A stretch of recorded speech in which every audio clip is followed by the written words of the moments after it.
All right. So thank you everyone for coming to our talk. This is I Ain't Afraid of No Ghost Products, using a human-centered approach to breathe life into unused products. And just to get a quick poll, we can kind of see the audience, but we're curious, who all here is representative of a design or a research role? Raise your hand. All right, how about product owners, product managers? Do you have any product folks? I see some. Front-end developers? Back-end? All right, full stack. I feel like we'll get some overlap with that. Okay, cool. So we're glad you're here. This talk is applicable to everyone. Thank you for joining us again. And one thing that we like to say is the first step to any UX project is to understand your audience. So that's why we ask that question. All right, introductions. I'm Rachel Gregory. I'm a UX director at Great American Insurance. And I like wine and all things Halloween spooky related. So hopefully if that's your vibe too, you'll see all of the Easter eggs we've built into this presentation. If you like ghost jokes, you came to the right theater. Yes. I'm Henderson Malone. I'm a user experience research lead at Cardinal Health, and I like gin and tonics and petting dogs, and if I can do that together, I'm a happy girl. I also like to pair my things together. Spooky wines, maybe. Wine and crime. 19 crimes, yeah. Witch's brew, maybe. All right, so what are we doing here today?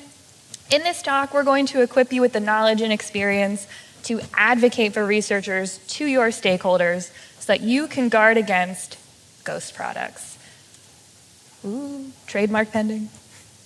So, what are ghost products? Rachel and I, in our career over the years, we've encountered products that have a lot of leadership support, a lot of resources behind them, but then they end up sitting on the proverbial shelf and not being used.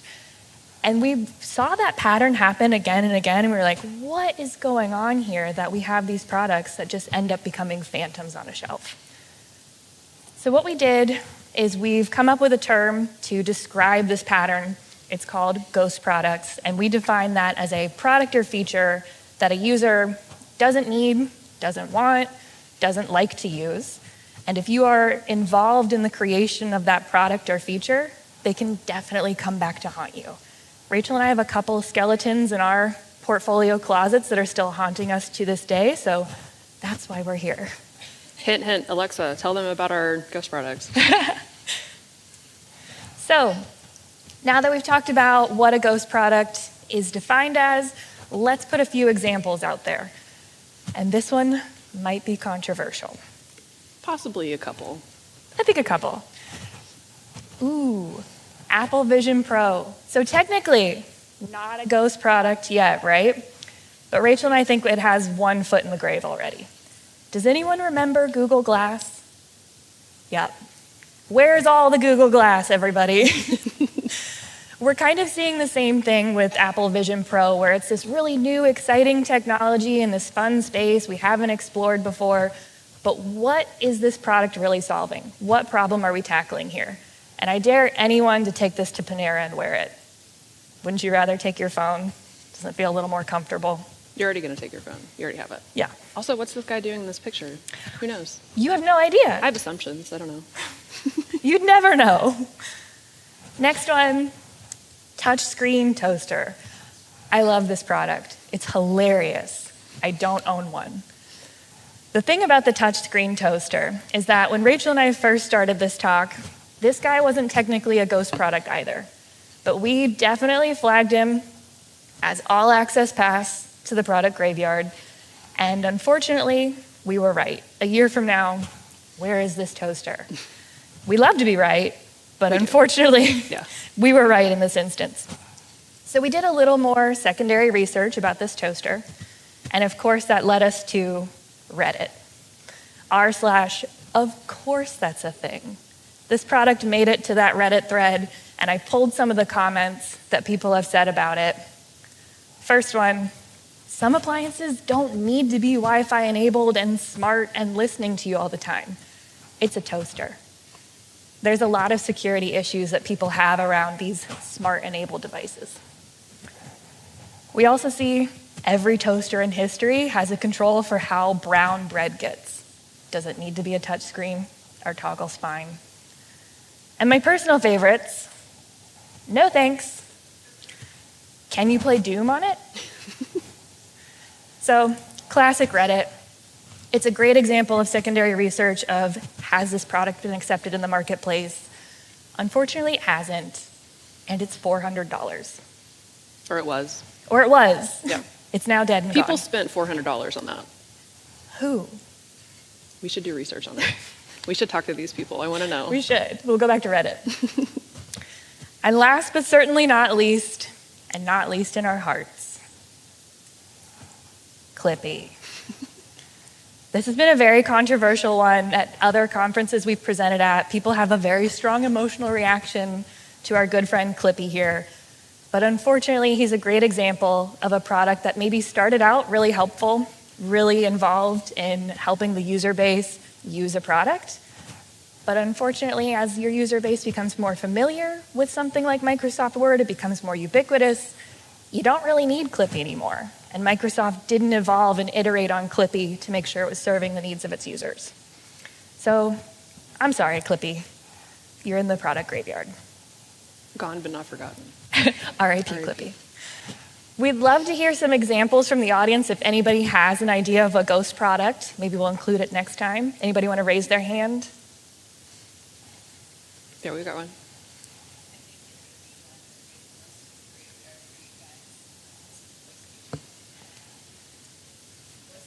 Yeah.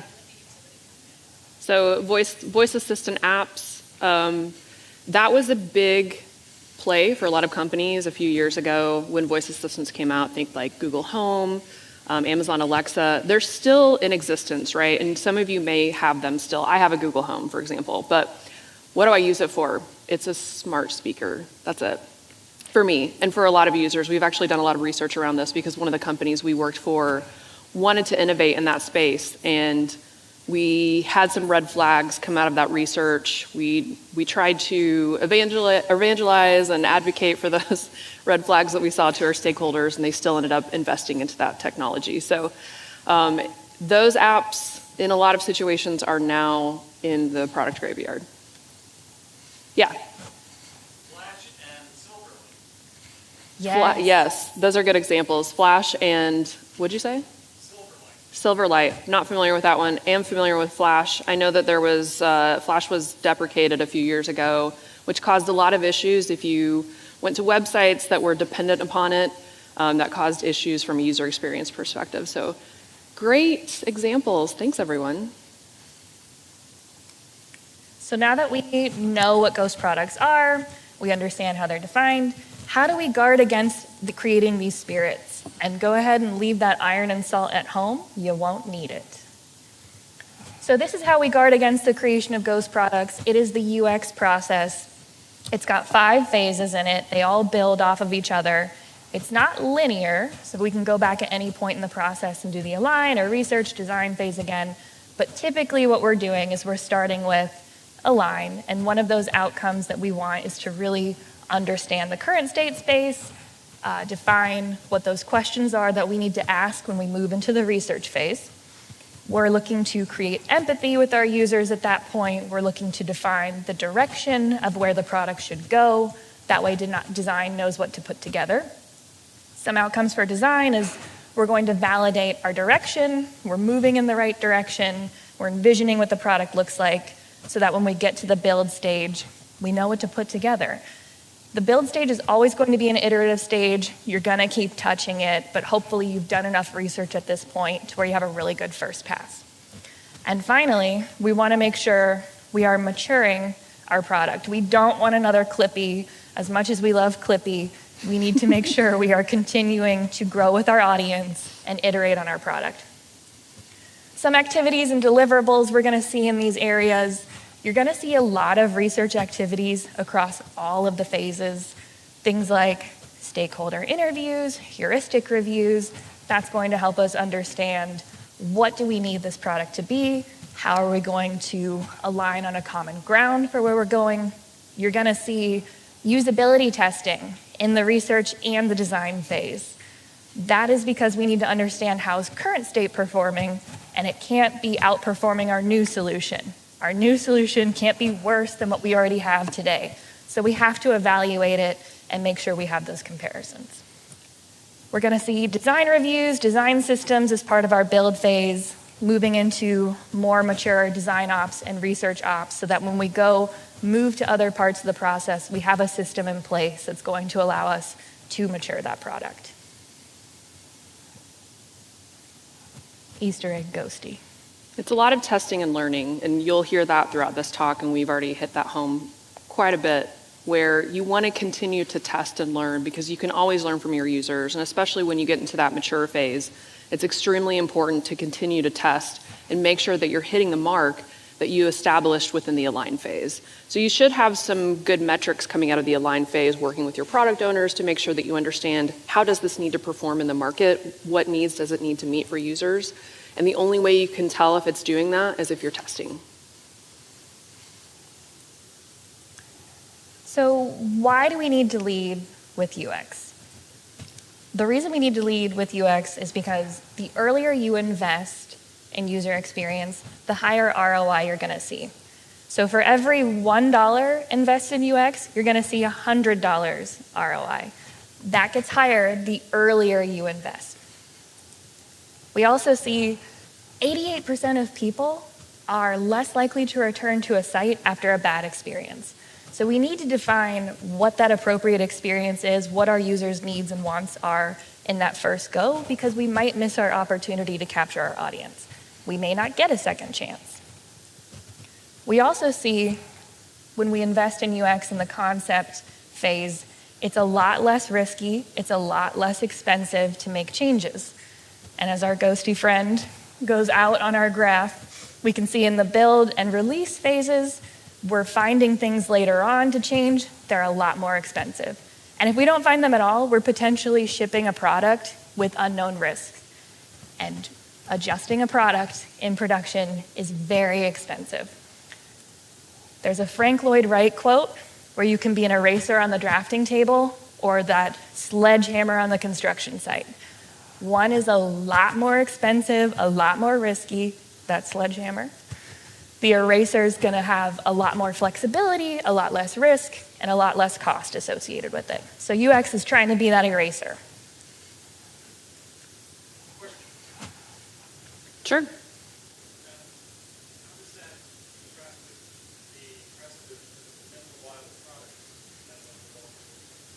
Ooh. How do we fit in minimum viable product with that? Yeah, thank you for repeating that. I'm still remembering that we need to do that.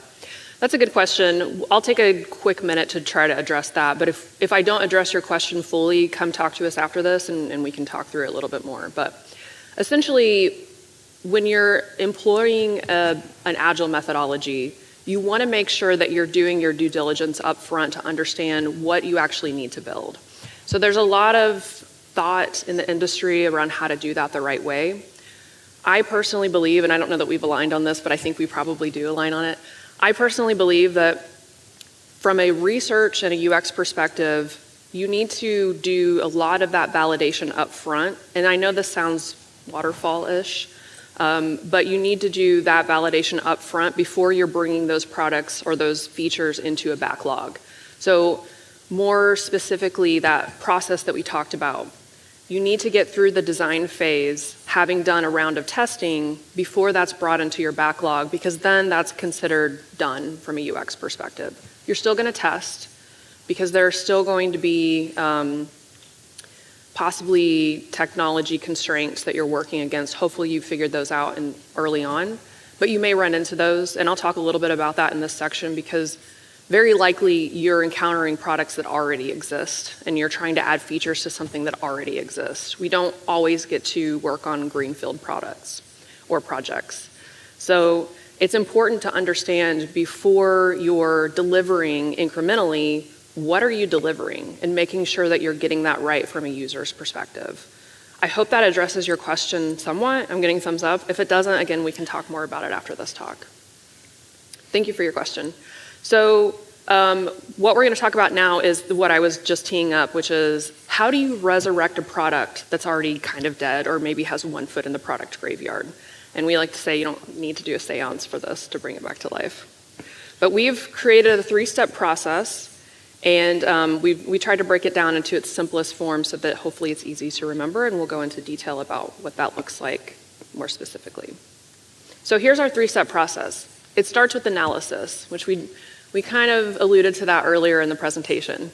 So analysis, what do users need? What do they want? But more importantly, when the product already exists, how is it functioning? How is it working? Is it not? We need to know those things in analysis. Once you get all of that data, then you synthesize it and you go into the solutioning phase.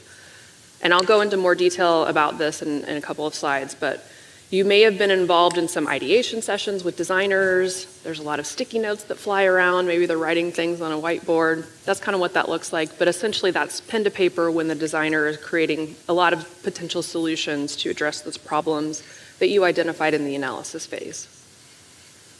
And then finally, validation. We talked about this too. Test a lot. Test and learn all the time. You have to make sure you got it right. So yes, they're creating solutions and they're like, hey, I think this is probably going to solve this problem, but we don't know until we get it out in front of users and make sure that it actually did solve the problem. So let's look at this in a little more detail. For the analysis phase specifically, as I mentioned, this is the step where we're trying to get a baseline understanding of what's working and what's not. The roles that we like to include are research, design, and product.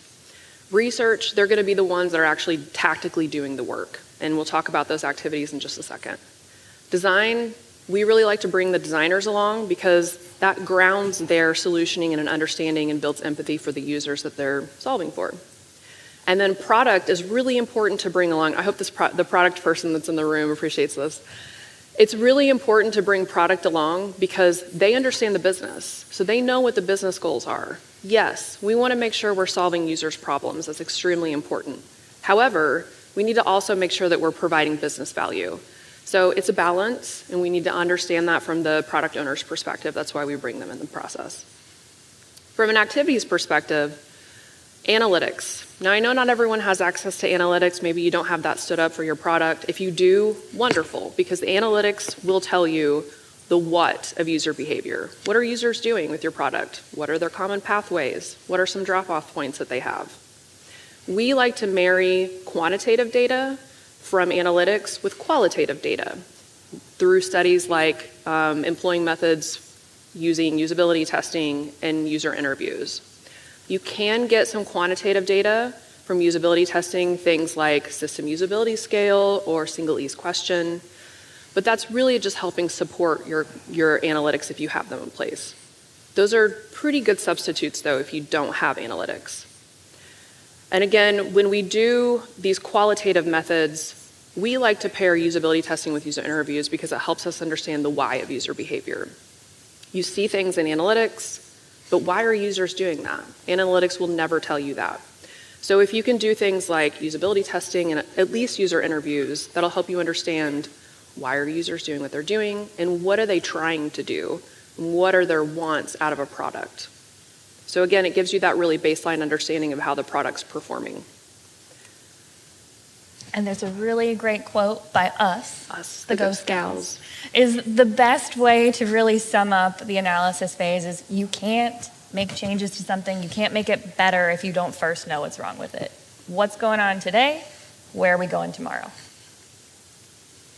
All right, so solutioning. So we've done the analysis work. We have all this great data. What do we do now? Well, we're going to analyze that data. We're going to synthesize it. And we're going to come out with areas of opportunity, but we're also going to have a really solid understanding of the pain points that users have with this product. From there, we'll do ideation like I talked about. Maybe you've been involved in ideation sessions. Maybe that's a design thinking workshop if you're familiar with that term. Sometimes it's just the designer doing this on their own. So maybe they're sketching out ideas. Ideally, quantity is key here. You want to come up with a lot of ideas, and then you want to narrow it down. The roles to include here that you'll see a little bit differently from the analysis phase is we have to make sure we bring in development. It is so essential that development is part of these conversations, at least once design starts to take shape, because we don't want to build something that's too expensive or too time-consuming to create. The product owner will help us kind of stick to that timeline that stakeholders have. But ideally, development will be there to let us understand any technological constraints that we might have. So once we've done ideation, we have a couple of solutions that we're ready to see, did they meet the mark? Then we'll go into the actual design phase where the designer will create a testable artifact. That's probably going to look like a clickable prototype. Maybe you've encountered those. And then from there, we're going to do validation like we talked about. So validation helps us understand, did we solve the problems? Did we address the needs of users? Is that testable artifact meeting the mark? The roles we like to include, again, are research, design, and product. Research are the ones that are going to be doing those activities, those research activities to validate. Design, I like to bring designers along because, I don't know about you, Haley, but there has never been a time for me that I've conducted any sort of test that we did not need to do another round of ideation on. Always find something. There's always something that could be improved. And there's a saying in design that design is never done, and I think that's true. As we said before, you want to make sure you're always testing and learning. And then product. So sometimes product owners don't want to be involved in the analysis phase. That's unfortunate. We can get information from them through things like stakeholder interviews. But I really, really like to bring product owners along in the validation phase because it's made believers out of several product owners in my experience, and they become advocates for the UX process because they hear what their users are saying about the product, they hear what their needs are and what their wants are. So what is the researcher doing during this phase? They're crafting the plan, they're understanding what the learning objectives are. Ideally, you know that from the align phase or from the analysis phase, also sometimes the align phase in the design thinking process. But they're identifying the appropriate methods to use. Maybe it's a usability test, maybe it's not. It really depends on your product. And then they're creating the discussion guide and scheduling the sessions. And then from there, you're testing.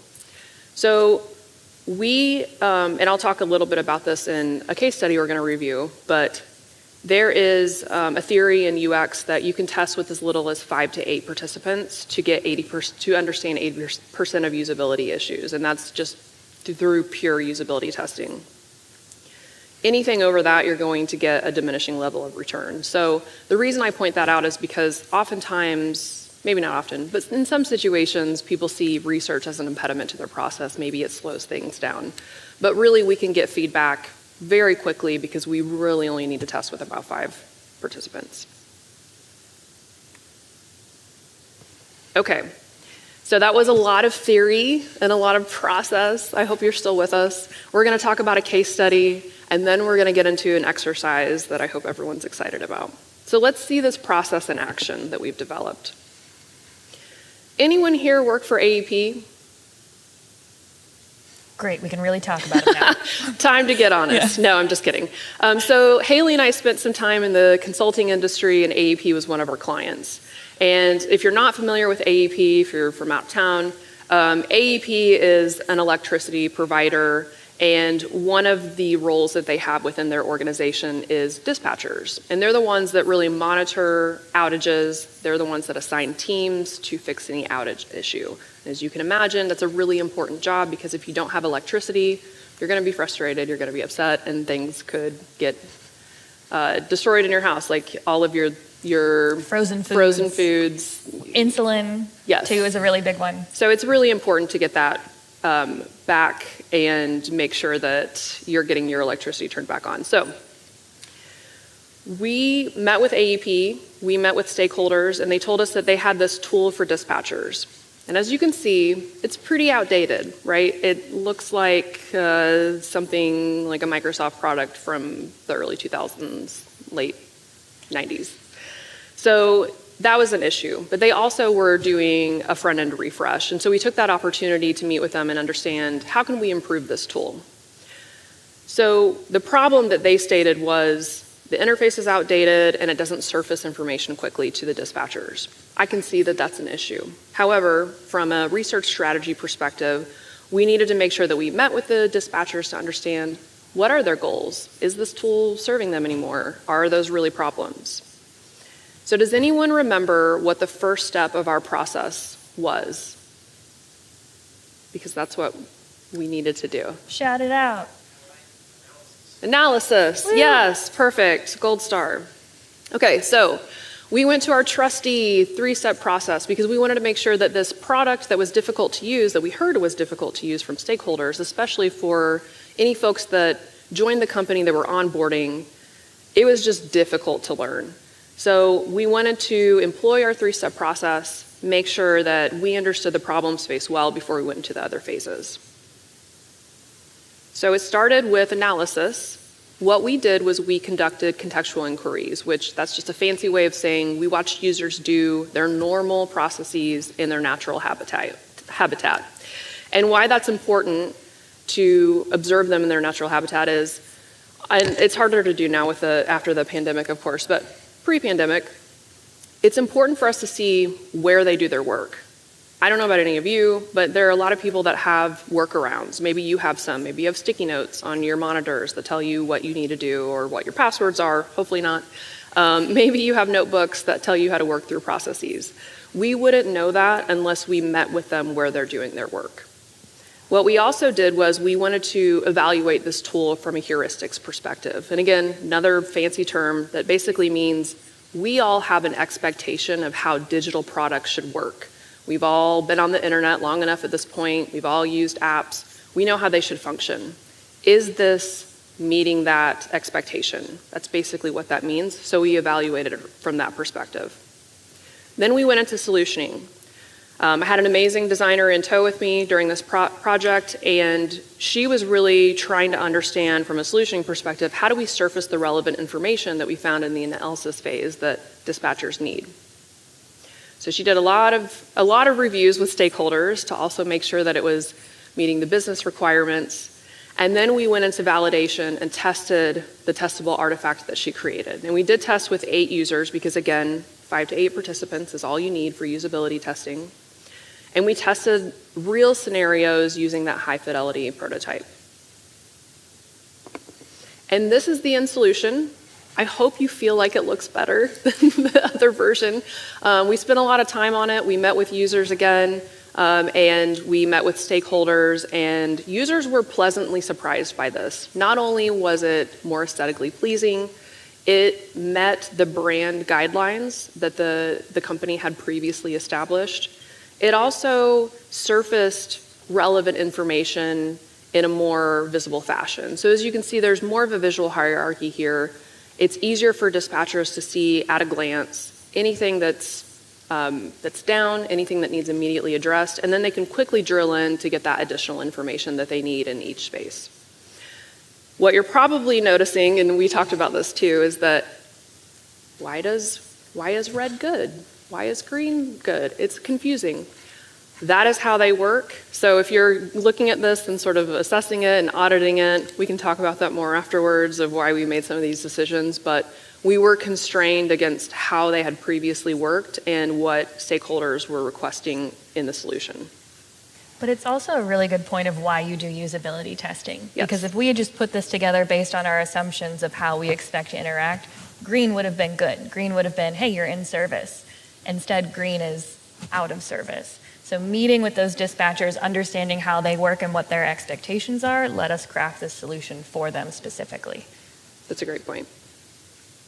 Okay, now that we've talked about how you mitigate against ghost products, we've talked about how to turn them around, and we presented you with a case study, it's time to put that knowledge to the test. The exorcism, or the exercise. The power of research compels you. All right, now we're in the fun part here. We can kind of shake some of the dust off, and we've done a lot of theory. So just to set you in this mindset, Rachel and I, we are these stakeholders, product owners, inventors. Imagine if you can. Imagine a world where we are the inventors of this amazing touchscreen refrigerator. So we did some research. We found that families love to gather in the kitchens. And the refrigerator is the largest appliance in the kitchen, right? So we want to modernize the fridge. And what's more modern and now than slapping a big screen on it? Great idea. Everybody's doing it. Everybody's doing it. Toasters are doing it. We don't want to be left behind. So what we found from our analytics is that people aren't really using the touchscreen features. And we want people to buy this product. We want to mature this product. So we need your help. We need you. We need you. Help us. Please. You're our only hope. So to set up this exercise for you, we've done some analysis work, we've done some research, we've put together archetypes of our core and target user base. We've got some representations of their needs, motivations, pain points with the product. We'll run through that before we move on to the next part. So first things first, user A. She's a single person, she lives alone, enjoys entertaining, likes to experiment with some meals, some meal prep, but she really can't seem to incorporate the device into her life. And we'll call her Wednesday. She looks like a Wednesday. User B, busy family, spouse and 2 kids. They have little time to cook. They like to eat healthy when they can. They do some weekly meal planning to save time. But their kids are really using the device a lot more than the adults, so there's a ton of fingerprints that they're dealing with. And he looks like a Rod. We'll call him Rod. Seems appropriate. I think so. All right, time to bust this ghost. So grab something to write on, write with. The other thing we were going to say about this activity is you can work alone or with the people around you if you know the person next to you or you just want to meet someone new. And we're going to give you 4 minutes to help us save our sweet baby angel of an invention. Please help us. Remember, the sky's the limit. Now, this goes against what we talked about previously, where we want to make sure we're bringing in development into the solutioning phase to ground our solution in any technological constraints or requirements that we may have. We're going to throw that out the window. Just pretend that we can do anything. We really want to get your creativity here. So we're going to give you about 4 minutes, or coincidentally, the length of the Ghostbusters song, to help bring our product back to life. More specifically, we're looking for 1 to 2 features that we could test with users. So we're going to call on people, or we hope that you'll volunteer at the end of the time. We are going to we're putting our user data back up on the stage, or back up on the screen. I guess it is the stage. This is our stage. Yeah. We're going to put it back up on the screen so you can ground your ideas in user requirements. So think about what user A might need from this device. What are some features that would be interesting to them? Think about user B. You really only have to address one. We prefer that you address one. If you can't, that's okay. If you can address both, amazing. So, any questions before we get started? Let's rock. Great. Time starts now.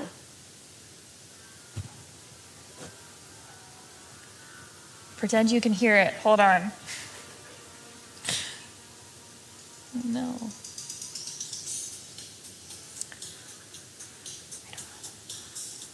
I don't want you to do that. I know, I don't want to do that either.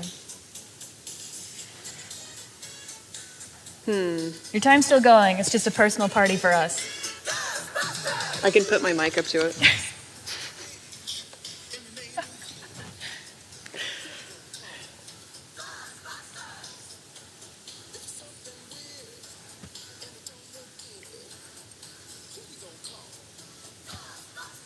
I wish we had a volume. Wait, here you go. Come out of here, though.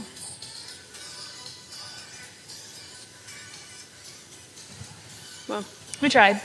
sorry. Go to Spotify.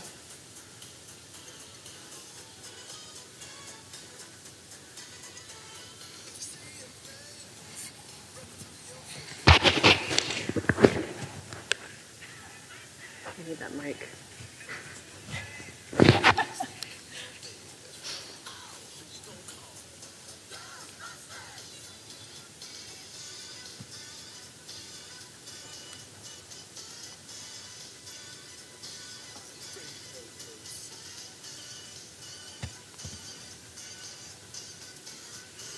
And if you feel more comfortable, you can put your ideas in the Discord as well. We're monitoring Discord. I know not everyone is excited about class participation. I'm definitely not.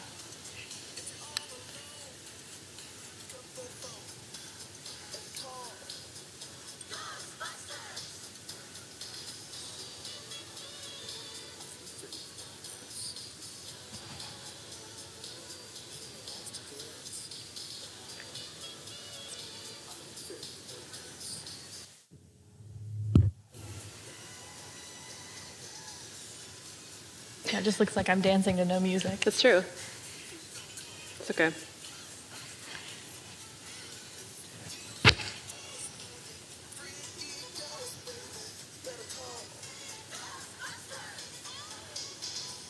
About a 2-minute warning.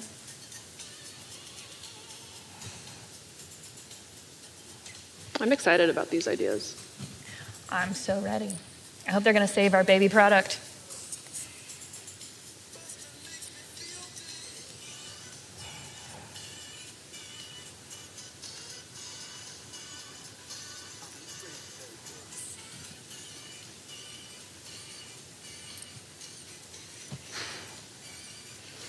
I appreciate your dedication. Look, everybody's got to know there's music happening.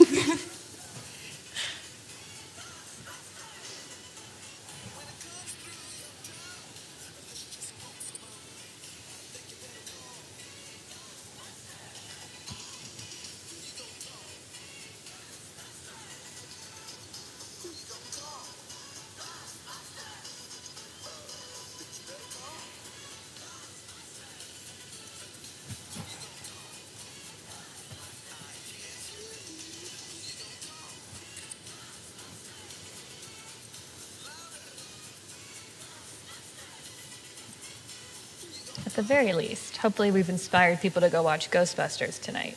Yeah, you're already here. Already here. Watch Ghostbusters.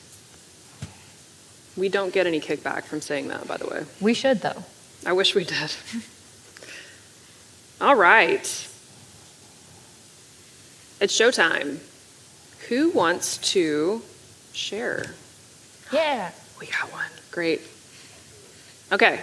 Okay, so on the screen it could show the grocery list that we usually have, and then if the kid hopefully takes out the last thing, they can say, yeah, it's gone. So that way the shopper can get more. So that's more for both of user A, user B. For user A, since they like to experiment with meals, they can get random recipes with ingredients within the list on the screen maybe. And user B can show the meal plan on the screen, since they like to plan that, and then maybe suggested quick recipes based on that list also of what's in stock. I know we're talking family here, but Sure. No, I love that. Okay, so you came up with several. So I think I heard item tracking, so letting them know or being able to manage the list, the household list, and items that you have readily available. Kid takes the last, I don't know, juice Apple, box. yeah. They can click that the juice boxes are out. So we heard that. We heard, I think you said something about helping curate a list based on the items that they have available. And then what was the other Recipe one? creation based Recipe on what you creation. have. Maybe Yes. like, here's the meals you can make. Yeah, Yeah, boom, 3 already. great ideas. Anyone else? Clippy needs to be there. Find a way to put Clippy on this fridge. We will sign you today. It's just a banana now. Sorry, in the back, very back. You raise your hand first. Sure. You touched on this, but in more detail.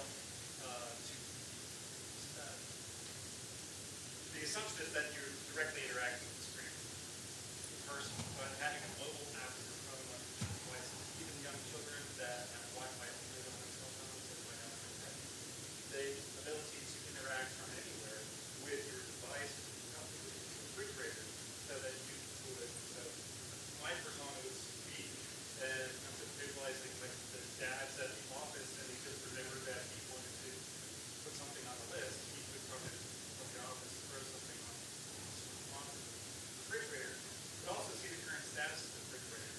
So something to already got a list there. And then the other bullet that I had was concerned with fingerprints. Have an on-screen refrigerator only app, maybe as a screensaver.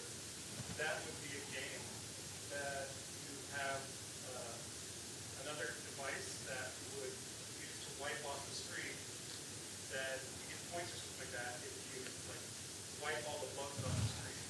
That would be a children motivation to clean the screen because they're scrubbing it with like killing all the bugs that are digital bugs in the meantime they're cleaning the screen. Oh my gosh, I love that so much. I wish I could. Yeah, seriously, I love that. Gamifying cleaning. Yeah, so for the other rooms, the other overflow rooms theaters. or the recording, the second thing that was mentioned, we'll address the first one too, but the second thing, which I absolutely love, because I have children and they just jam hands everything. Basically gamifying the experience of them cleaning the refrigerator screen. So maybe they have to clean off bugs, and maybe it's sort of like a fruit ninja thing or something where they're pushing the food around to make it on theme with the refrigerator. But I love that idea. I think that's such a good idea. And then the other idea, do you want to share that one? Yeah, the remote kind of mobile app pairing. That way, if you're at the office, you think of something, you can still interact with your fridge, get a fridge status, which I'm sure AEP would love that. Yeah. They'd be like, what's the status of is my fridge on? Is it working? Tell me when it's not. Tell me when it's not. No, I'd love that idea too, because there are so many times where I might be out or I'm running errands and I can run by the grocery store and I'm like, do we have this thing to make this other thing? I don't know. So great ideas. Yeah. I feel like as a we have a lot of food expired. Yes. So I would love my fridge first would want to be probably effects. Hey, this food is expiring next number of days. Here's some recipes, quick recipes that we are snacks in a fridge. Then I want you missed the expiration date. So I went ahead and put the item on the shopping list. By the way, I know you always shop at proverbial or whatever. Yeah. So I already put it on the list for you and go ahead and put the order and bring it out from the side. These are great ideas. Oh, yeah, I love that. Busy family, things are expiring. So we need to make a quick meal with it, with whatever state. You're kind of like soft, like cantaloupe is in, Yeah. or cauliflower. Get it out of the house. But if it has expired, boom, let's go ahead and add it to the list. You go to Kroger, let's swing by. These are great ideas. Yeah, these are great ideas. Anyone else want to share? I think one other person had their hand raised. Do you feel like still sharing? Yeah, go ahead.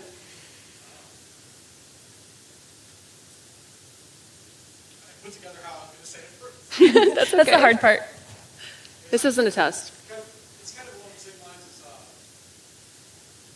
expiring, but for the family want to eat healthy.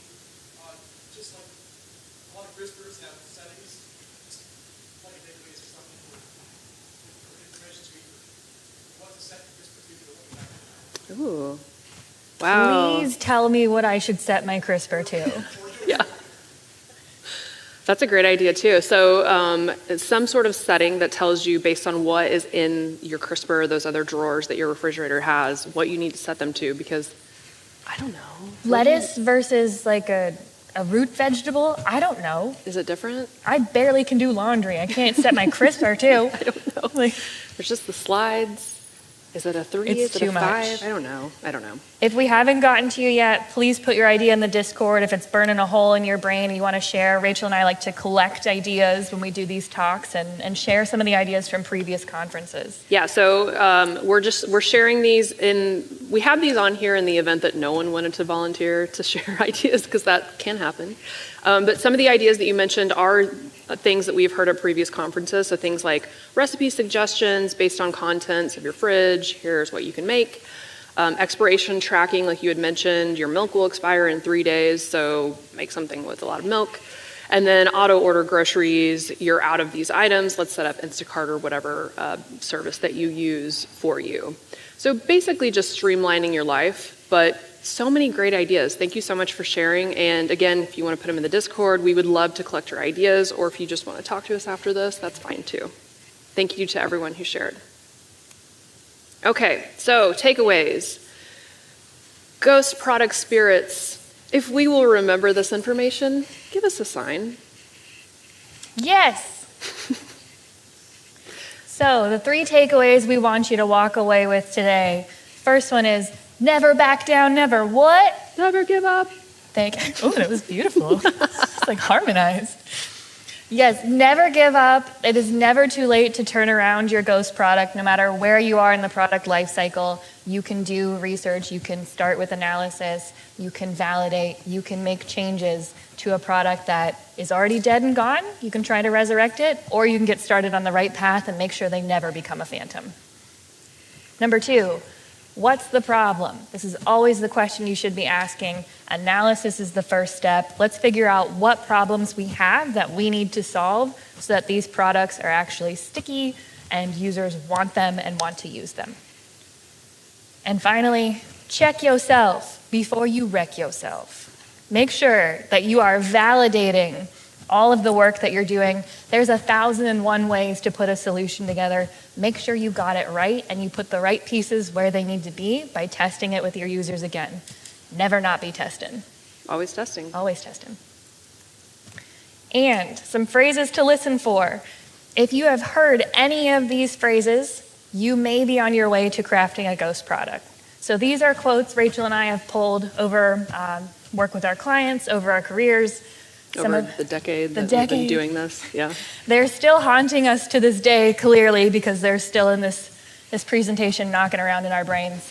But the first one is, we already know what our users want. No, you don't. How do you know? How do you know? Have you talked to a user? Are we operating off of assumptions here?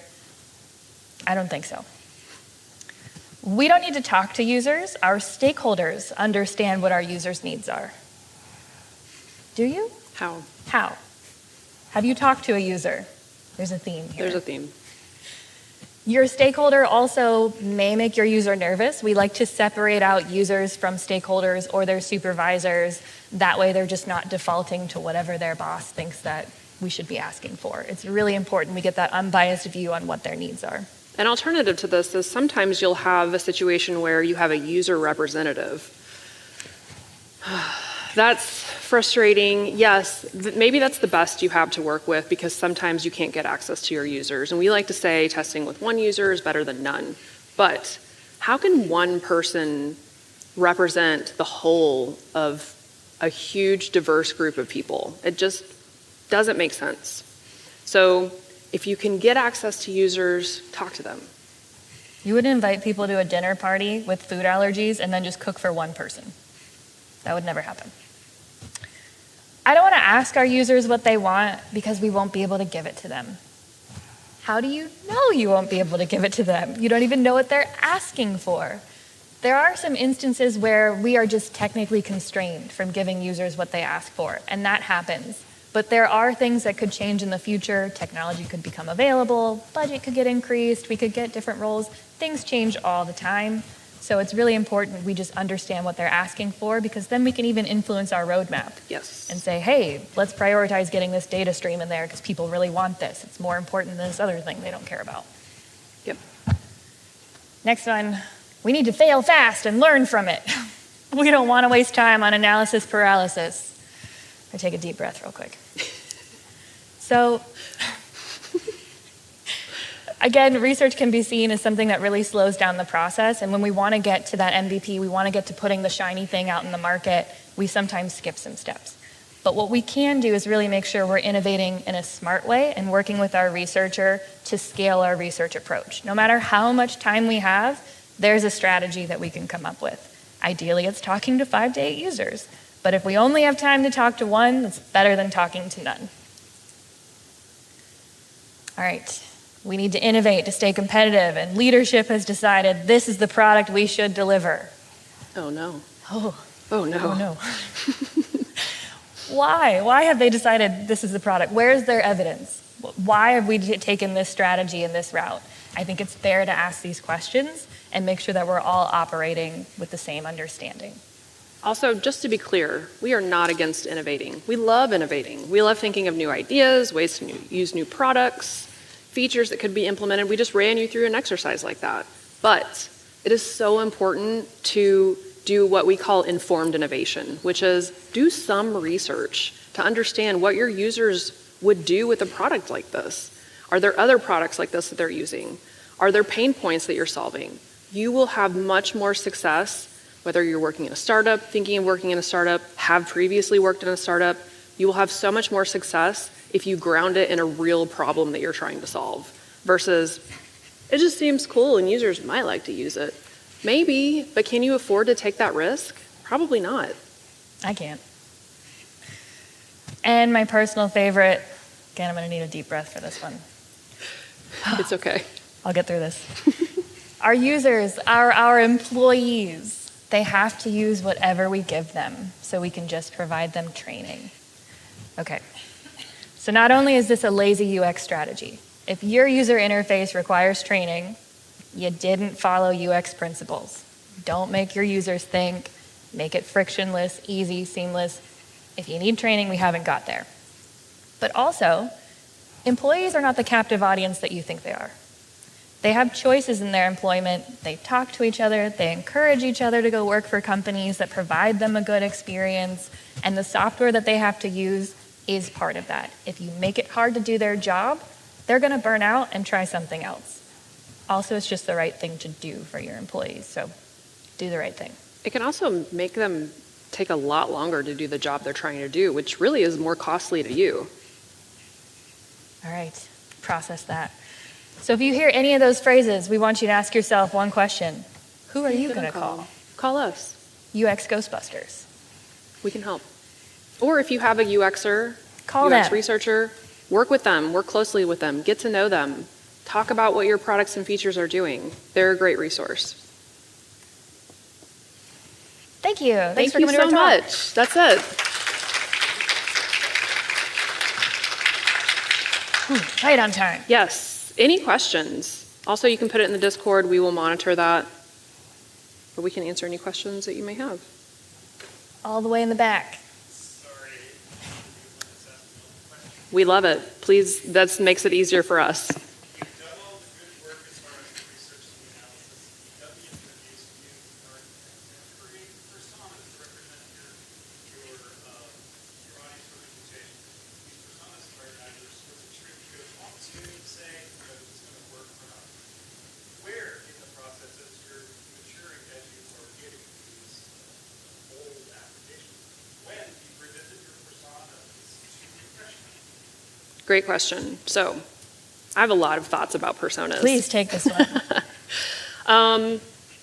There's a term in the industry called innovation theater. And you may encounter innovation theater if you see a persona that's a giant picture and talks about the apps that the person likes to use. Like they love Facebook, they love to go on walks with their dog or whatever, and it's not relevant to your product. I call this innovation theater because someone didn't do true research to ground their personas in data. They just kind of made some things up. Maybe they talked to one or two people, but that's not encompassing of the whole of the audience that uses your product. Maybe they did. Maybe they did all of the research and these are great personas. No one in the industry yet has really defined when research goes bad, if you will. So that's why we say it's really important to keep testing. You need to keep testing with your audience, get that product out in front of users, do usability testing, do contextual inquiries often, set up a regular cadence. This is what we would call research ops. You know, there's a lot of ops terms floating out in the industry right now. This is another one. If you have a researcher, work with them to decide how regularly are we going to test with our audience to make sure that these personas are still valid. That's really the only way to know if they're still serving you and they're still valid from a data perspective. So I'm hearing you say this is not a one and done, and this is a garden to be. I think that's a great analogy. As with any research, I would never say that anything's one and done. As I think we've said it multiple times, it's really important to test early and often, but it's especially important to test regularly. So revisit them, make sure they're still serving you, make sure that the data still represents what you have in your personas. Maybe you need to tweak a couple things. The other thing I will say about personas is that as a UXer, if you create personas and you put them in front of your developers and say, how would you action off of this? And they're like, I don't know. Then how helpful are those personas?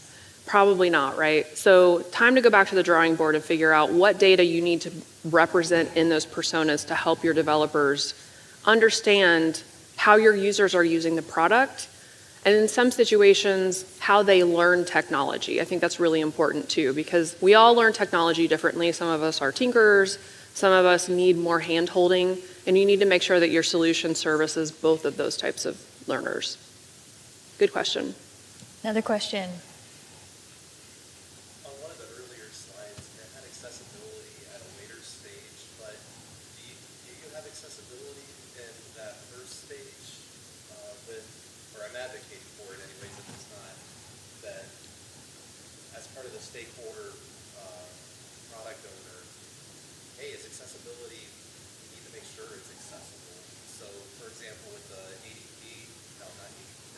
AEP.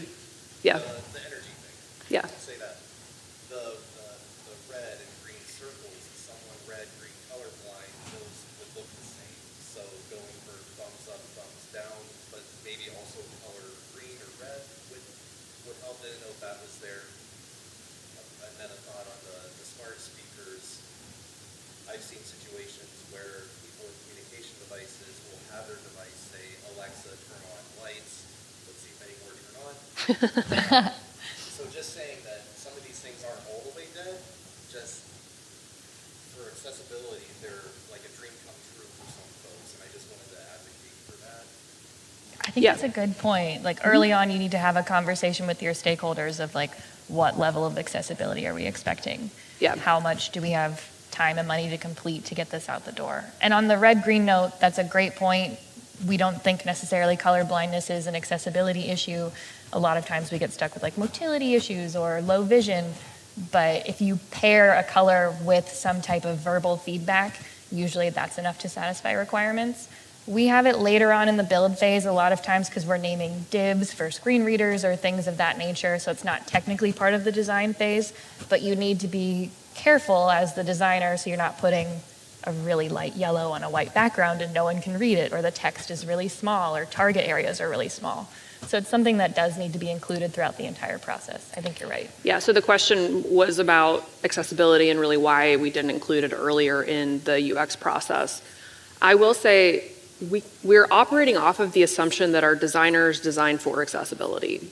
So really, as we get later into the build phase, it's about making sure that it's being created in such a way that enables screen readers or whatever our requirements are.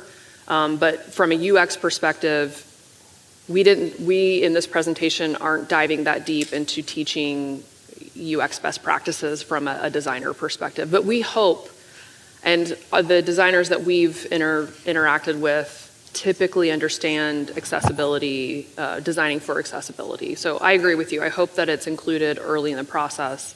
And there are exceptions to everything that we've talked about, right? There may be some people that are super users of voice assistants. That definitely exists. But there have been studies done, and on the whole, most people are using things like Google Home and Alexa for smart speakers, basically. Good call on But repeating. thank you for bringing that to our attention. Yes. Keep forgetting we have to repeat for other theaters too. Any other questions or any other thoughts? All right. Well, thank you so much. Feel free to connect with us on LinkedIn if you're interested. And thank you everyone for attending.